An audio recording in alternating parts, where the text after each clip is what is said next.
15 years ago, my family decided it would be hilarious to ditch me in another state. Let's see if he can find his way back. They chuckled as they peeled out of the parking lot. I didn't return. A decade and a half later, they tracked me down. My phone showed 107 missed calls. That summer I turned 22 was meant to be ordinary. I was stuck working at my dad's hardware shop for meager wages, living at home because college was deemed impractical by banks, my father, and my own circumstances. My older brother Aaron, the family's golden boy, never missed a chance to make me his verbal punching bag. We weren't destitute, but we weren't the kind who jetted off to fancy resorts either. When my dad, Carl, announced a family road trip to my uncle's wedding in Colorado, I should have suspected trouble. 3 days into that grueling journey, I was already wishing I'd faked an illness to stay behind. Carl and Aaron took turns playing their favorite sport, tormenting me. My mom, Ellen, would murmur, "That's enough," in her feeble tone. But it was just a formality. Let me tell you about my family. Carl wasn't your run-of-the-mill jerk. He was the kind who'd drag you out of bed at 3 a.m. to scream about a missed task, who'd toss your belongings if they cluttered his space, who'd been drilling into me that I was useless since I could talk. Aaron figured out early on, mimic Dad or end up like me. No prize for guessing his choice. That morning, we pulled into a desolate rest stop in Colorado. Nothing but open fields, distant peaks, and a rundown bathroom shack with a couple of vending machines. I'd been dozing in the back of our old SUV and needed to stretch. I stepped out to use the restroom. Carl and Aaron were cackling about something, while Ellen was touching up her lipstick in the side mirror. I was in a worn AC/DC tee, jeans with a rip at the knee, and my ancient sneakers. I left my phone charging in the car and didn't grab my wallet. Why would I? We were in the middle of nowhere, and I was just stepping away for a minute. 5, maybe 7 minutes, that's how long I was gone. When I stepped back into the blinding Colorado sun, our gray SUV was nowhere in sight. At first, I figured they'd pulled a dumb prank and moved the car. I circled the rest area. Empty. Betrayal from your own kin cuts deeper than anything else. I sat on the curb for an hour, convincing myself they'd return after getting their laughs. Travelers came and went. A few shot me curious glances. A truck driver asked if I was all right. I mumbled that my cousin was in the bathroom and I was waiting. He shrugged and moved on. By hour 2, a sick feeling settled in my stomach. They weren't coming back. I almost borrowed a phone to call and plead for them to return. But as I approached a woman with her kids, something stopped me. A flood of memories hit. Every insult, every cruel jab disguised as a joke. Every time they'd laughed at my pain, I could hear them in my head. Aaron, bet he's bawling like a baby. Carl, he'll survive if he's not as dumb as he seems. Ellen's half-hearted, stop it, that never meant anything. So I made a choice. I asked the woman if I could use her phone, but instead of calling them, I dialed directory assistance for the nearest shelter in Grand Junction about 40 miles away. I explained my family had an urgent situation and left, but someone would pick me up later. She hesitated but agreed to drive me to town. That first night at the shelter was a wake-up call. I had nothing, no ID, no cash, no connections. The shelter worker, Jim, let me use their computer to search for my uncle's address from the wedding invite I'd glimpsed. I considered crashing the wedding to confront them, but then I thought, Why chase people who dumped me like garbage? Instead, I set up a new email, researched how to replace my ID, and looked for cash-paying jobs. 2 days later, I was scrubbing dishes at a diner called Mabel's. The owner, Ruth, was a tough woman in her 60s with streaks of blue in her gray hair and tattoos covering her arms. I walked in, asked if they needed help, said my wallet was stolen, and begged for a job. She eyed me and said, "My dishwasher bailed yesterday. You steal, you're out. Start now." Hitting rock bottom has one perk. The only way is up. I worked doubles for a week, slept at the shelter, wore secondhand clothes. Jim helped me contact my home state's records office to start replacing my ID. With my first earnings, I bought a cheap prepaid phone. A week after they left me, my phone rang. Unknown number. It was Ellen, her voice quivering, asking where I was, if I was safe. She claimed they'd been searching everywhere. It was a prank, she said. They'd waited nearby for 15 minutes, came back, and I was gone. Lies. All of it. I heard Carl in the background, telling her to order me to stop being a drama queen and show up at Uncle Ted's. Aaron was snickering. "Are you there, honey? Say something. We've been so worried," Ellen pleaded. That sick feeling in my gut vanished, replaced by calm. "You wanted to see if I could survive," I said, my voice steady for the first time when facing them. "So watch me." I hung up, blocked the number, and the next day I switched my number entirely at a phone store. Before I changed it, I had 23 missed calls. I pictured them fuming, realizing their scapegoat wasn't crawling back. A month later, I rented a tiny studio above a dry cleaner's. It was small and reeked of detergent, but it was mine. At Mabel's, I moved up to kitchen prep, and Ruth taught me how to dice onions without losing a fingertip. Sometimes I'd check my old email. Messages stacked up. Ellen. "Come home. We're sorry." Carl. "Enough of this nonsense." Aaron. "It was a joke, man. Grow up." I never replied. Freedom, once you taste it, makes cages unbearable. It wasn't all smooth.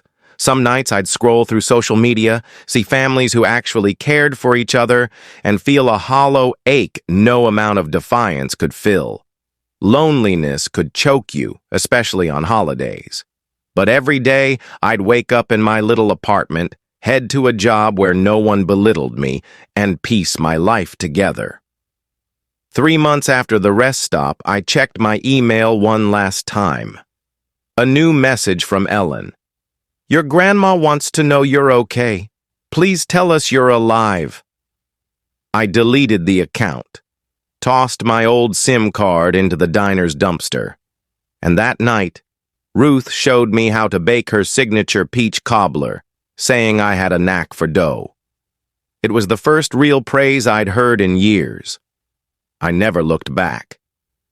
5 years after they left me at that rest stop, I stumbled across Aaron's face on my Facebook feed. Not because I was obsessed.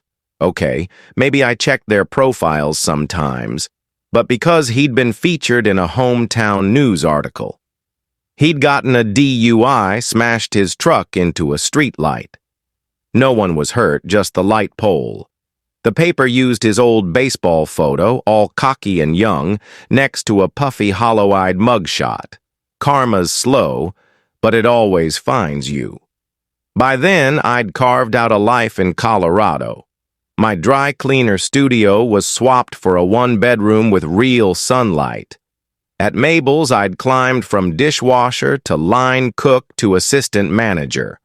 Ruth still ruled the diner with a velvet glove over a steel fist, but started treating me like a quirky cousin. My first big splurge was a decent laptop for online community college courses, business basics, accounting, stuff Carl called useless for real men. I'd work mornings at Mabel's, study afternoons, then pull evening shifts, I wasn't healed, not by a long shot. Trust issues? More like trust allergies. I had two friends, my neighbor Tim, who played drums in a terrible cover band and shared his awful homebrew, and Ruth, if you could call her a friend. Then Tara started showing up at Mabel's. Every Monday and Wednesday, same order. Veggie scramble, no peppers, black coffee, always at the counter with a textbook. Nursing school, I learned later. She'd zone out studying, fork frozen mid-air. I timed her once. 6 minutes, 19 seconds with cold eggs. It took 3 months of coffee refills before she noticed me. Really noticed. She said my name tag was crooked. It wasn't, but it became our thing. I'd tilt it slightly. She'd point it out, grinning. Lame flirting, but it stuck. Our first date wasn't planned.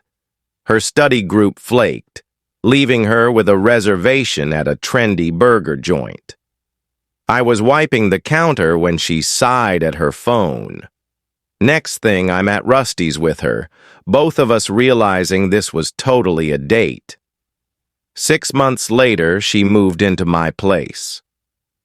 A year after, we upgraded to a 2-bedroom with a quiet toilet and no 3 a.m. drum solos from neighbors. I still spied on my family through burner accounts. Carl's shop tanked after a big box store opened nearby. His Facebook rants grew angrier, more pathetic. Ellen turned her profile into a nostalgia museum. Old photos of us smiling, posts about missing my boys, but never naming me. Aaron job-hopped, posting cryptic nonsense about new beginnings while his life unraveled. 3 years in, Ruth pulled me aside during a stock count and asked if I'd run a new Mabel's location across town. Not own it, manage it. I didn't sleep, convinced it was a setup. Carl's voice echoed. People like me don't get chances. But I said yes, spurred by Tara's sleepy, "You'd be an idiot to pass," and Tim's stoned, "You already run the place, dude." Mabel's West opened 6 months later. Smaller, with my own menu. I worked 80-hour weeks, dropped weight I didn't have, bickered with Tara about my absence. But it thrived. Customers returned. The food was solid, the vibe warm. We weren't rich, but we were steady. Then my grandma passed. I saw it on Facebook. Ellen's sappy post with a dozen emojis. Grandma June was the only one who ever stood up to Carl, who saw me. She'd sneak me $10 bills, whispering, "For your getaway." I think she meant school. It was more literal. I considered the funeral, even checked flights. Tara offered to come. Tim said he'd lend his rusty sedan. Ruth just said, "The dead don't care who shows up. Do what keeps you sane." I didn't go. I sent flowers, signed Salvador, no address, no note. Their social media erupted. Ellen posted about messages from above. Aaron hinted at lost brothers. Carl stayed silent, but I knew he was raging privately. A week later, a random Facebook message from a blank profile. "Sal, it's Uncle Ted. Your mom gave me your old email, but it didn't work. You okay? We're worried. Your dad's been asking." I blocked it. That night, I had a panic attack. My first in years, curled up on the bathroom floor, terrified Carl would find me and ruin everything. Tara found me, sat silently beside me. When I could breathe, she said, "They can't take what you don't let them have." Next day, I called a lawyer about restraining orders, locked down my online presence, told Ruth to instruct staff not to share my info. Control what you can. 5 years to the day, I married Tara in a quiet park ceremony. Tim was best man. Ruth baked the cake, sobbing through it. Tara's big, boisterous family embraced me instantly. Her dad's corny jokes didn't make me tense. Her mom's hugs didn't trigger alarms. Found family finds you when you least expect it. A week later, scrolling my fake account, I saw Carl's post on a local group. Seeking info on my son, Salvador. Last seen Grand Junction, Colorado. Urgent family matter. No urgency, just need. I dug deeper, joined hometown groups. The shop was gone, their house foreclosed. Ellen had health issues she hinted at online. Aaron was back home after another DUI. They didn't miss me. They needed something. For the first time in years, I smiled thinking of them. Not out of spite, but because I realized I didn't care. I shut my laptop, slid into bed beside Tara, and decided to keep watching from afar. Not for love or hate, but because sometimes the best payback is the life you build while they're wrecking theirs. It began with a LinkedIn alert. 15 years after that rest stop, my carefully guarded life flickered.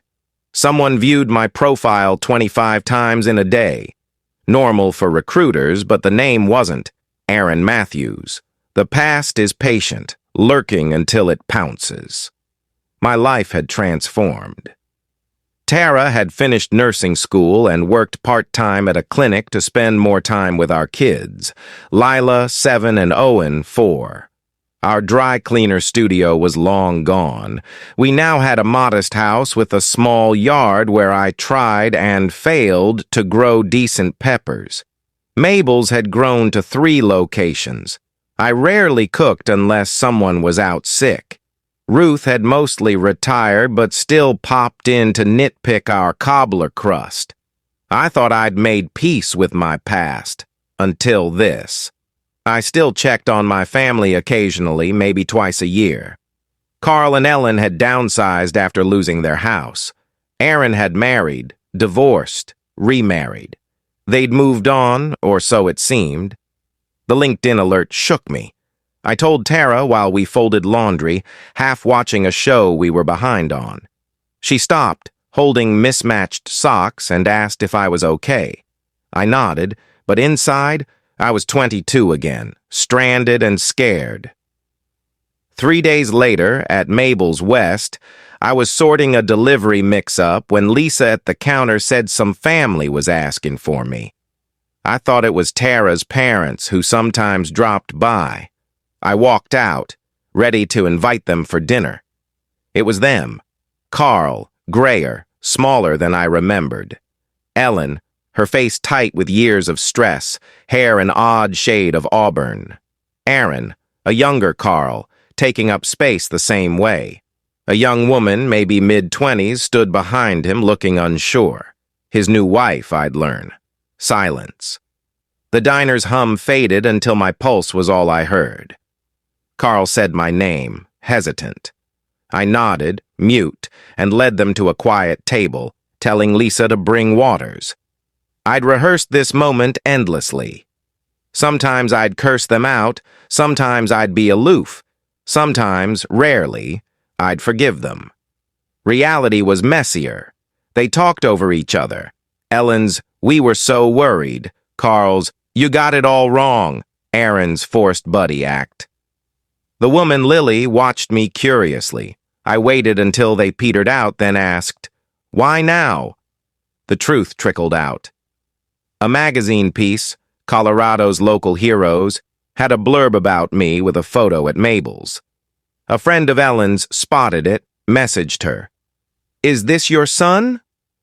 They'd called my old number 107 times over the years, Ellen said, like it proved love. The real reason. Carl's heart issues, no insurance, mounting bills, another foreclosure. Aaron's failed tech startup. Ellen's hip surgery she couldn't afford. They needed cash, not me. I should have been furious. Instead, I felt pity. These titans of my childhood were just frail, desperate people. I invited them to dinner at our house, said I needed to think, talk to Tara. They agreed. Carl already acting like it was settled. That afternoon was bizarre. picking Lila up from soccer, helping Owen with his kindergarten project, texting Tara updates. She offered to take the kids to her brother's. I said no. I wanted them there. Dinner was beef tacos, my go-to from a recipe I'd tweaked over years. Lila set the table, napkins on the wrong side until Tara fixed them. Owen wore his Batman cape because it was Wednesday, his hero day. When the doorbell rang, I nearly dropped the serving dish. Tara touched my arm, whispering she'd back me up. It was awkward. Carl kept calling Tara Tanya. Ellen teared up at the kids, unsettling Owen. Aaron and Lily tried small talk, but Aaron slipped in family helps family hints. After dinner, Tara took the kids for bedtime, shooting me a text if you need me look. In the living room, Carl launched his spiel. Family loyalty, how he always knew I'd succeed. Lie, how they needed a small loan. $30,000. I let him talk, then asked if he recalled what he said when I turned 18. At least you're not my burden anymore. Did Ellen remember staying silent when Carl burned my college acceptance letter? Did Aaron recall telling my high school crush I was probably a loser anyway? They fidgeted, deflected. Carl's voice took that old, menacing edge, but I wasn't that kid anymore. I handed him an envelope with a check for $68.25, the 2010 cost of a bus ticket from Grand Junction to our hometown, what it would have taken to make it back. Silence. Then Carl exploded, calling me selfish, a failure. Ellen tried guilt, sobbing about family. Aaron dropped his fake charm, glaring. Lily looked mortified. I didn't fight back, just told them to leave. As they went, Carl tore up the check, tossing it on our porch. I shut the door, legs trembling. Tara came down, asked if I was okay. I nodded, silent. We cleaned up, checked on the kids, acted normal. Later, I checked the doorbell camera. They were in the driveway, arguing. Carl flailing, Ellen crying, Aaron staring at our house with bitter envy. They drove off in their rental car. I haven't heard from them since. The best revenge isn't what you do. It's what you live. Every laugh with Lila and Owen, every quiet moment with Tara, every day in a life I built. I didn't make it back. I made something better. A home. Thank you for watching Story. Please subscribe and hit the notification bell for more real-life stories.